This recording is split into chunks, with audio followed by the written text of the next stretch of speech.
limit what we can do, so I'm going to be customizing the tour a bit. I'll talk a little bit more here while we're all together where you can hear, because once we start going around and seeing the different components, there's just no place a group this size can gather and I can talk to you. So I'll do the best I can to tell you what you're going to see when we get there, but it'll be up to you to figure it out when you're going through that room. So, it's not that hard, it's the dog grooming room and the kennel kitchen, that kind of stuff. All right, let's start with, my name is Ed, by the way. So a good way to catch my attention if you have a question is, hey, Ed. You can also find an object and throw it at me. That works. But whatever. I'm not too fussy about it.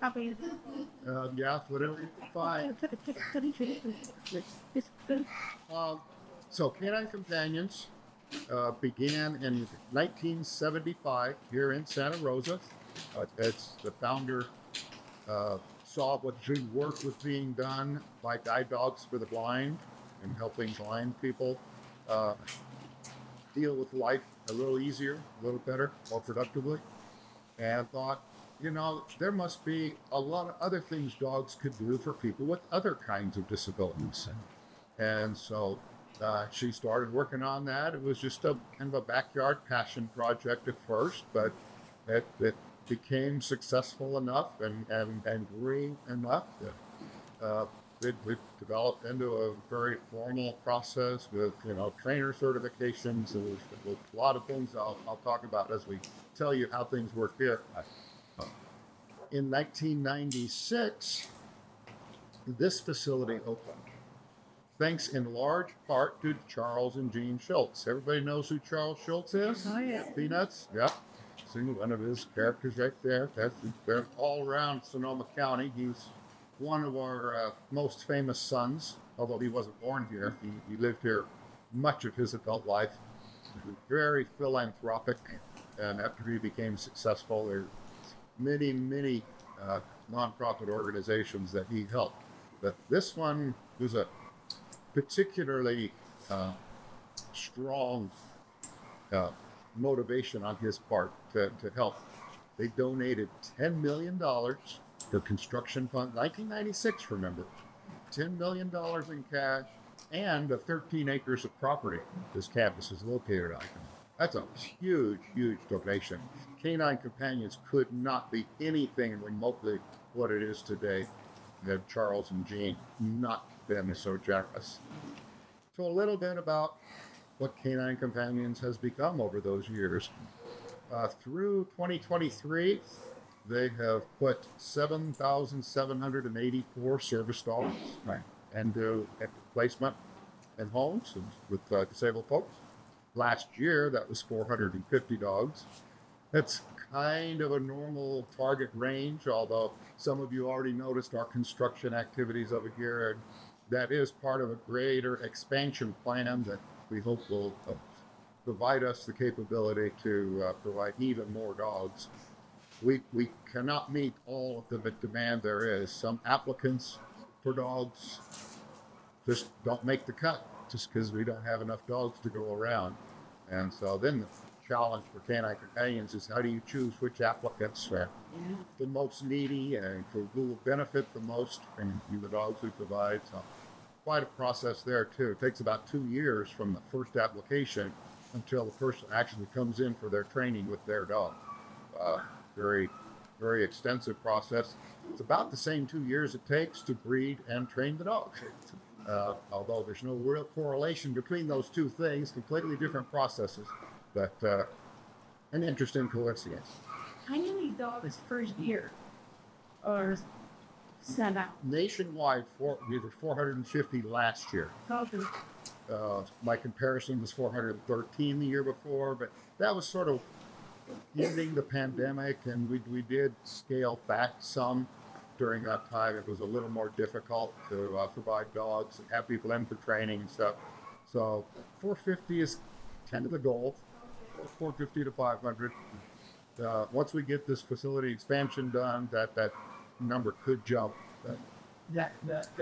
A lot of this is accomplished with approximately 4,500 volunteers nationwide. And those volunteers do a lot of different things. Not all of them are tour guides. Most, I shouldn't say most, I don't know the numbers.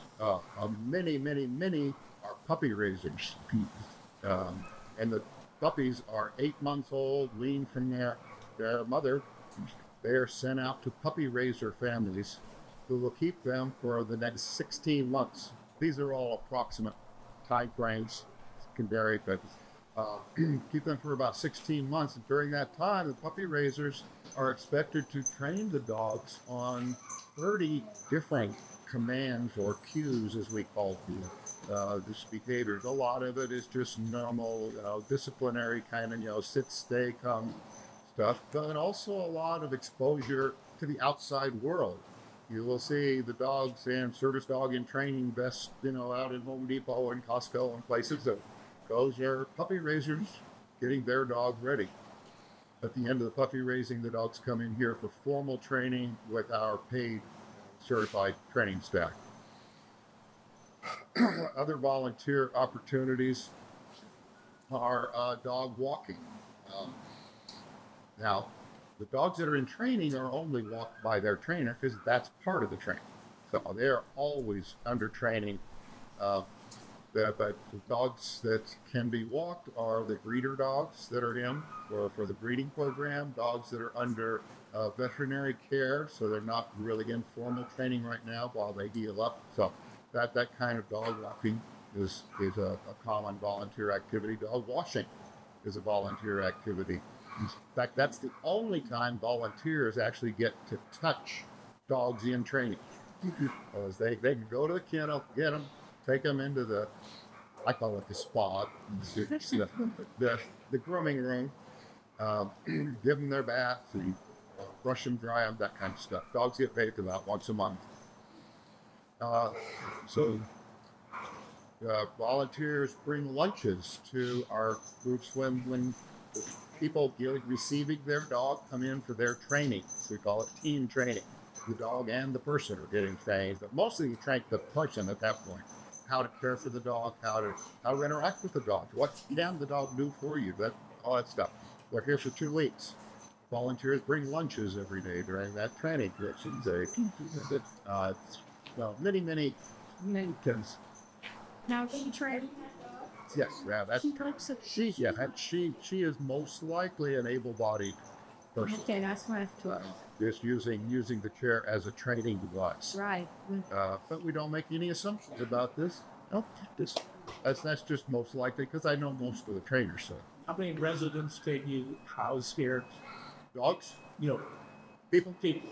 There are 12 rooms. I have never heard of them doing a class where all 12 are so. I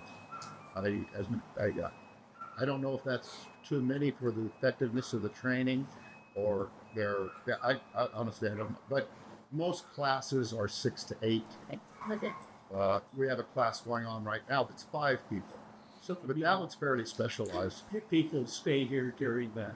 They're here for 2 weeks. Yep, we spend the night. It's the hotel room kind of a look. There are people in there now. Otherwise, I'd like to take tours in there to take a peek. But you get your own little room with your own bathroom. There's a little patio, little dog pottying area right outside your patio. The dog stays with you. You meet your dog the first day, and that dog's with you 24/7 the rest of the time, just like it's going to be in life. Okay. So that's not luxury hotel room. This isn't the Ritz by a long stretch. Maybe a cut above Motel 6, but not much. No slam to Motel 6. It's very, very modest accommodations. But how many breeds are using? Only 2, and they're golden retrievers and Labrador retrievers. Okay. Labradors, interestingly, it's only black and yellow. Here. The blues and the chocolates, they have decided to have some temperament issues that don't make them the most suitable. And as the breeding is really all about increasing the likelihood as much as possible that this dog is going to succeed in training, going to have the right kind of health, temperament with that all intelligence, all the characteristics that will give it the greatest chance of completing training and having a long, healthy life with their human partner.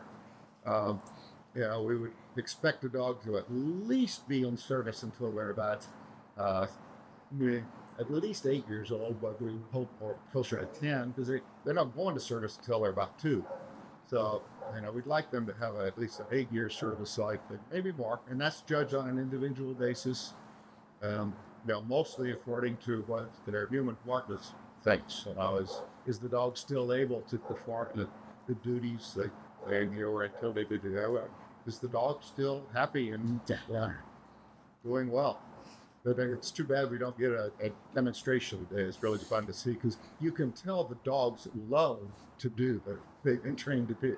They just can't wait to be told something. I'm sorry, I got sidetracked. What was your question? No, that was the answer. Okay. The question. These ropes, are these for the dogs that are at the several doors? Yes. Dogs, those are tug ropes. And tug is probably the most useful cue dogs are trained for people who use wheelchairs. It's how they can open the door. They can take off gloves and socks. They can pull a laundry basket across the floor and open refrigerators at home. They can open and close drawers, cabinets, and for a lot of those things, they do need an assistive device. Now here, it's just a training device because we have the ADA required button to open the door. But restaurants, they call the doors at them. Mm-hmm. Yes. Yeah, that's because they're constantly training the dogs, and so every time there's an opportunity, and that's not that easy for some of the dogs. These are heavy doors, and that is not that easy. But they all have to learn to do it, or they haven't passed the test. So After they're retired, do the dogs just stay with that person that's active? it's up to that person. There's nothing in it for canine companions to take the dog away if the person wants to keep it, but they're not always in a position to keep a pet and get another service dog, or their life situation it all depends on the case. More interesting situation comes up though if a dog after a couple of years develops a problem. And what do we do about that? Can that dog be perhaps retrained and put back into a new capacity, or does it go into our placement program? I'm back up. Did I finish my big statistics? Last year there were 779 puppies going into our pre-breeding program. So 779 born, 450 placed. That's actually slightly better than typical ratio. That's more than half actually made it to placement. Now, the puppies born aren't the ones being placed that year, so it's not really the same directly comparable numbers. But our ratio tends to be a little under half the dogs will make it all the way through. And doesn't mean there's anything wrong with the dog. The tiniest little thing, if a dog is out being walked by its trainer and just sees a squirrel and pays too much attention, that can be a release from the training program issue, because they've got to be on the job, focused on nothing else. They have to be able to ignore those things. We actually have 2 facility cats who live here, and their job is to teach the dogs to ignore that. They're very friendly cats, so they'll actually come right up and kind of purr and walk around the dog's legs and stuff, and it really does test the dog's ability to focus. So it's an interesting thing. Dogs about things. This is as good a time as any to talk about that. So, dogs released from our program are first, we really would love for them to find a new job. These dogs are bred with the intelligence and temperament to do something. That's really better for them long term than just being a pet. So we have arrangements with other dog programs, and they're coming up with the right words for that. But for example, search and rescue dogs. We have networks of contacts with those kind of programs. So if you guys looking for dogs, we've got one here. Drug and bomb sniffing dogs, medical alert dogs. That's one thing we don't do is medical alert. And that sometimes people don't quite see the difference, but that's not really a disability according to like a little canine companions approach. We're looking for things that a dog can really do for the person that they can't do for themselves. And the medical alert just isn't one of those. So that's another one, I think, over in Concord or Walnut Creek, a diabetes alert dog program. And so we'll network out with those people to try to place the dog. Rest do you have for seizures for like perception seizures? What seizures? I don't know. I don't know if we don't. Okay, I think you're talking about like an epileptic kind of thing there. Yeah, that's in that medical alert category where the dog kind of can sense it coming on even before the person knows it. And if they're driving, they can pull off the road or something. We don't do those. Yeah, that's again not one of ours. If we are not unable to place the dog in a working dog situation somewhere, the dog is offered back to the puppy raiser. Puppy raiser just spent 16 months raising this dog, caring for it. It's in their home, part of the family, and really very invested in it. And so they're offered it back. A lot of them take it back. A lot of them take back more than one. I knew a guy who was the volunteer coordinator when I first started, and he and his wife did raised 3 puppies, and just coincidentally, all of them were released from training for one reason or another, and he got all 3 of them back. That was all over a period of time. You don't raise more than 1 puppy at a time. So that was several years, but they were happy to have them back. Not all puppy raisers want them back. Sometimes they've already started their new puppy raising. Variety of reasons they might not choose that. I had one puppy raiser tell me, I've often scratched my head, how can you give up a dog? They're so adorable after 16 months. And she said, it's kind of like you're having a teenager at home. When they turn 18, you just know it's time to time to go. I never thought of it that way.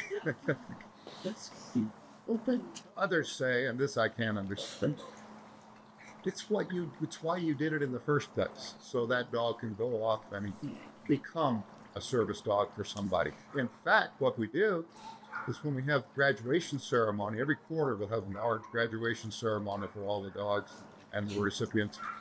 And the ceremony is the puppy raiser of that dog takes it across the stage and delivers it to the person. Yeah. Anyway, very, very cute, sweet stuff. Let's see. While we're talking about puppy raising, another thing I find interesting is in several states, we have partnerships with the state prison programs, and the prisoners participate in the puppy raising. Now, they, of course, can't take them to Home Depot and Walmart and Costco like they need to be, but they can do some important things with the dogs, and they can spend a lot of time. They can really focus some time. One of our graduation ceremonies last year was an ex-prisoner who had participated in that program was now out. He came to the graduation ceremony to talk about how that changed his life. That's pretty remarkable. And boy, the genuineness of it, because you could tell he was not a polished speaker. He was a rough character, done some bad things. This help raising puppies, and it is a premium assignment in prison to get that. Yeah, you got to be a good prisoner to get to raise the puppies. So, find that very interesting.